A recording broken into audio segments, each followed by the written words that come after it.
Welcome dear student, welcome to this video. Now as you know हम लोग जो है वो फोटोसिंथेसिस चैप्टर पढ़ रहे हैं and we have come up to the end of this chapter. अब यहाँ पर जो है वो लास्ट के कुछ टॉपिक बचे हुए हैं which is very short topics. अब आज जो हम देखने वाले हैं वो है फैक्टर्स अफेक्टिंग फोटोसिंथेसिस।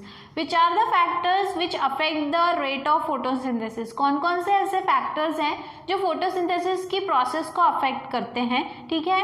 तो सबसे पहले जो भी फैक्टर्स हैं ये दो कैटेगरी में डिवाइड किए गए हैं। One is internal factor and another one is external factor. सबसे पहले इंटरनल फैक्टर्स के बारे में बात करेंगे और फिर बाद में एक्सटर्नल फैक्टर। इंटरनल फैक्टर मतलब वो factors which are actually related to the plant body.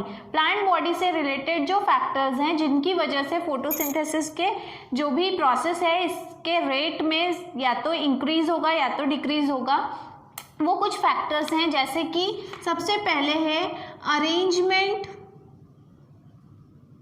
Of leaves, ठीक है। प्लांट के ऊपर लीव्स की कैसी अरेंजमेंट है। अगर लीव्स की अरेंजमेंट इस तरह से है कि उनके ऊपर ज़्यादा से ज़्यादा लाइट एक्सपोज हो रहा है तो फोटोसिंथेसिस का रेट ज़्यादा रहेगा। लेकिन अगर लीव्स की अरेंजमेंट ऐसी है which are in the overlapping form, जिसकी वजह से हर एक लीफ के ऊपर प्रॉपर लाइट जो है वो एक्सपोज नहीं हो रहा, तो रेट ऑफ फोटोसिंथेसिस जो है वो कम होगा, ठीक है। इसके बाद में द अमाउंट ऑफ क्लोरोफिल, ठीक है। क्लोरोफिल का amount, chlorophyll pigment which is very important pigment for the process of photosynthesis. तो क्लोरोफिल पिगमेंट का कितना अमाउंट उस लीफ में, उस प्लांट में अवेलेबल है, उसके ऊपर डिपेंड करेगा rate of photosynthesis. If the availability of chlorophyll is higher then the rate of photosynthesis will increase. If the availability is lesser then the rate of photosynthesis will decrease, ठीक है। Then इसके बाद में distribution of chloroplast, ठीक है। Leaf में chloroplast किस तरह से डिस्ट्रीब्यूटेड है, क्योंकि मोस्टली जो भी फोटोसिंथेसिस है वो प्लांट के जो ग्रीन पार्ट्स हैं वहाँ पर सभी जगह फोटोसिंथेसिस होता है, लेकिन सबसे ज़्यादा अमाउंट में जो है वो फोटोसिंथेसिस लीव्स में होता है। और लीव्स में जो है वो अगर ज़्यादा नंबर ऑफ क्लोरोप्लास्ट हैं तो ऑब्वियसली रेट ऑफ फोटोसिंथेसिस ज़्यादा होगा। लेकिन कुछ लीव्स ऐसे भी होते हैं जो एकदम ग्रीन कलर के नहीं होते हैं, उनका कलर थोड़ा अलग होता है, जिसकी वजह से वहाँ पे हम बोल सकते हैं कि क्लोरोप्लास्ट जो है उसका नंबर कम है, इस वजह से रेट ऑफ फोटोसिंथेसिस जो है वो कम होता है, ठीक है। सो ये सभी जो है ये कुछ ऐसे फैक्टर्स हैं वो जो इंटरनल फैक्टर्स हैं जो प्लांट के बॉडी से रिलेटेड है। All these are the internal factors which are responsible for affecting the rate of photosynthesis. ये सभी ऐसे फैक्टर्स हैं जो प्लांट बॉडी से रिलेटेड हैं और कहीं ना कहीं ये फोटोसिंथेसिस के रेट को अफेक्ट करते हैं, ठीक है। इसके बाद में नेक्स्ट जो है that is external factor. External factor मतलब फिजिकल एनवायरनमेंट जो आसपास है और कुछ ऐसे फिजिकल कंपोनेंट्स जिनकी मदद लेकर फोटोसिंथेसिस की प्रोसेस होती है, those are considered as the external factors. External factors में जो है ये वो रॉ मटेरियल है जो फोटोसिंथेसिस के लिए इंपॉर्टेंट है, जैसे कि लाइट, ठीक है, temperature, water and carbon dioxide, ठीक है। तो इन सभी की क्वांटिटीज जो हैं इनमें अगर कुछ या क्वालिटी में कहीं कोई फर्क आता है तो रेट ऑफ फोटोसिंथेसिस अफेक्ट होता है। जैसे कि सबसे पहला है लाइट। लाइट की क्वालिटी और इंटेंसिटी, तीव्रता, ठीक है।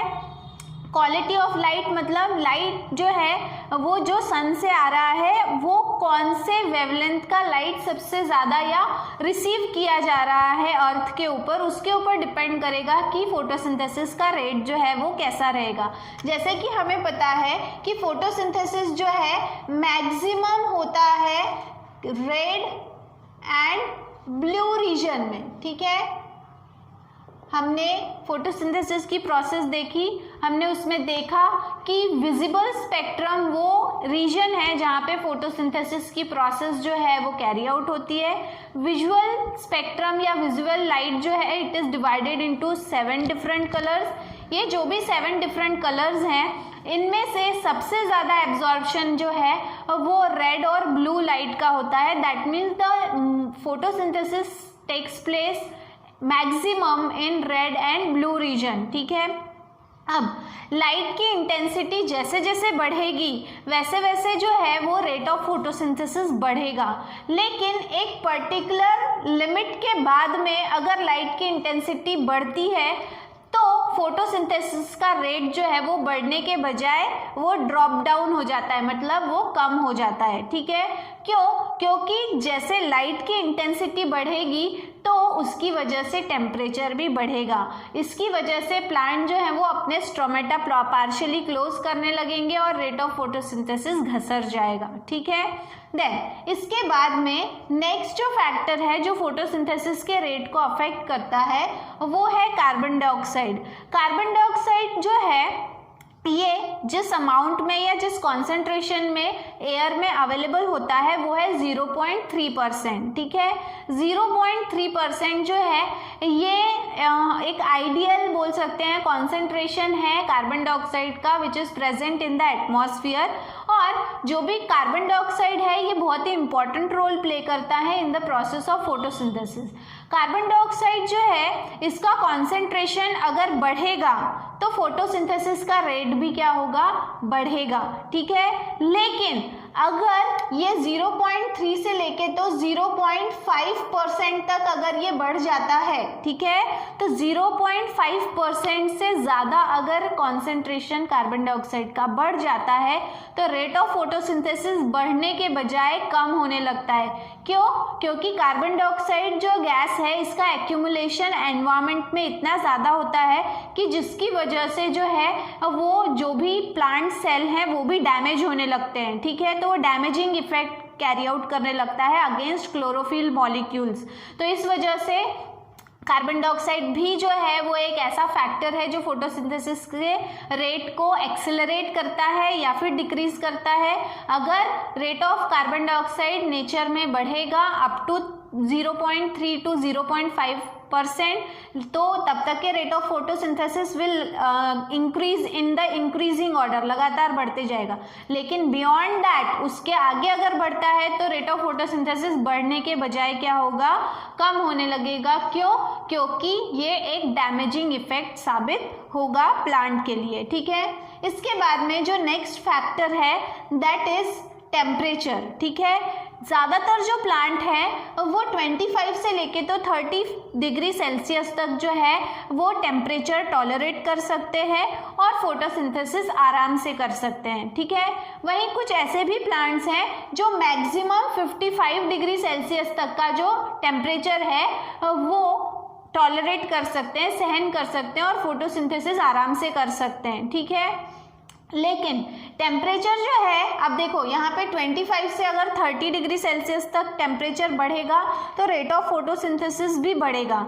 लेकिन जैसे ही टेम्परेचर जो है वो उसके टॉलरेंस पावर से ज़्यादा बढ़ जाएगा, प्लांट के टॉलरेंस पावर से मतलब सहन शक्ति से ज़्यादा हो जाएगा, इंक्रीज हो जाएगा, तो रेट ऑफ फोटोसिंथेसिस कम होगा। क्यों? क्योंकि जैसे टेम्परेचर बढ़ता है वैसे ही स्ट्रोमेटास धीरे धीरे क्या होने लगते हैं? क्लोज होने लगते हैं। स्ट्रोमेटास क्लोज हो जाते हैं जिसकी वजह से कार्बन डाइऑक्साइड नहीं आ पाता। कार्बन डाइऑक्साइड नहीं आ पाता, इसकी वजह से रेट ऑफ फोटोसिंथेसिस मतलब प्लांट के बॉडी में CO2 कॉन्सेंट्रेशन कम हो जाएगा, CO2 अवेलेबिलिटी नहीं रहेगी because of the close stromata. क्योंकि प्लांट जो है उसकी टेंडेंसी है कि वो स्ट्रोमेटा क्यों क्लोज करते हैं? ताकि लॉस ऑफ वाटर कम हो।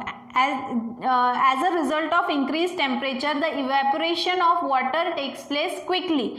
इस वजह से ज़्यादा इवेपोरेशन ना हो, ज़्यादा से ज़्यादा लॉस ऑफ वाटर ना हो, उस चीज़ से बचने के लिए प्लांट अपने स्ट्रोमेटा बंद करने लगते हैं। स्ट्रोमेटा बंद हो रहे हैं तो एक फ़ायदा हो रहा है कि लॉस ऑफ वाटर जो है वो कम हो रहा है, लेकिन इसका दूसरा कॉन्सिक्वेंस, इसका दूसरा जो नुकसान है वो क्या हो रहा है कि CO2 अवेलेबिलिटी भी यहाँ पे क्या होने लगेगी? घसर जाएगी, कम हो जाएगी, जिसकी वजह से it will affect the rate of photosynthesis. ठीक है, मतलब एक फैक्टर की वजह से दूसरे फैक्टर की अवेलेबिलिटी जो है उस पर अफेक्ट होगा और उसकी वजह से रेट ऑफ फोटोसिंथेसिस बढ़ने के बजाय वो कम हो जाएगा। ठीक है, तो डिपेंड करता है कि प्लांट जो है उसका टॉलरेंस पावर कितना है रिलेटेड टू टेम्परेचर।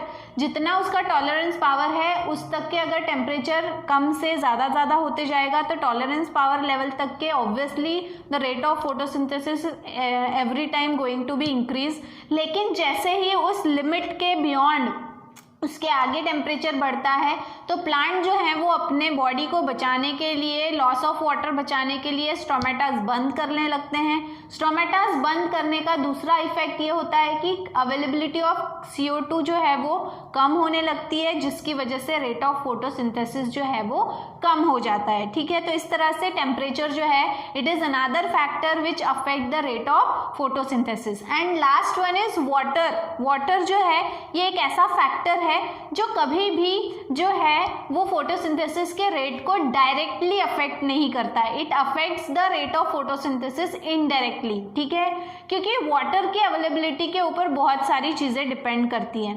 अब देखो यहाँ पे सॉइल में अगर पानी अवेलेबल नहीं है तो प्लांट जो है वो क्या करेंगे, लॉस ऑफ वाटर बचाने के लिए, जो हमने कैम पाथवे में पढ़ा। ठीक है, लास्ट वीडियो में हमने क्रासुलियन एसिड मेटाबॉलिज्म पढ़ा जिसमें हमने देखा कि जीरोफिटिक प्लांट होते हैं जो ऐसी कंडीशन में ग्रो होते हैं, ऐसे सॉइल में ग्रो होते हैं जहाँ पे पानी कम रहता है। अब भाई इतने जो है वो मेहनत से प्लांट जो है वो अपने सॉइल में से अब पानी गैदर करके लाएंगे और अगर ज़्यादा टेम्परेचर की वजह से वो पानी जो है वो खुले स्टोमेटा की वजह से इवेपोरेट हो जाएगा तो उनकी मेहनत जो है वो क्या हो जाएगी, ज़ाया हो जाएगी। तो इसीलिए ये प्लांट्स क्या करते हैं, इन्होंने एक नया मैकेनिज्म तैयार किया, दिन में स्टोमेटा बंद रखना, रात में स्टोमेटा खुले रखना। ठीक है, तो यहाँ पे जो है फिर स्टोमेटा बंद रखने की वजह से दिन में वो कार्बन डाइऑक्साइड एक्सेप्ट नहीं कर सकते, मतलब एक्चुअली रेट ऑफ फोटोसिंथेसिस जो है वो फिर किसकी वजह से कम होगा, because of the non availability of carbon dioxide. लेकिन ये नॉन अवेलेबिलिटी किसकी वजह से हो रही है,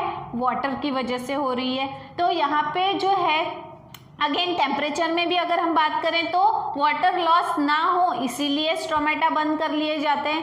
तो इसीलिए पानी जो है, पानी अवेलेबल है नहीं है, ये डायरेक्टली रेट ऑफ फोटोसिंथेसिस को अफेक्ट नहीं करता, ये पहले दूसरे फैक्टर को अफेक्ट करता है जैसे कि कार्बन डाइऑक्साइड या टेम्परेचर, और उसके बाद में it affects the rate of photosynthesis. ठीक है, मतलब water is the factor which affects the rate of photosynthesis but it affects in an indirect manner, not in the direct manner. ठीक है, तो इस तरह से जो है these are the factors which affect the rate of photosynthesis. इसके बाद में है Blackman's law of limiting factor and significance of photosynthesis, तो वो हम देखने वाले हैं हमारे नेक्स्ट वीडियो में। Till then thank you very much.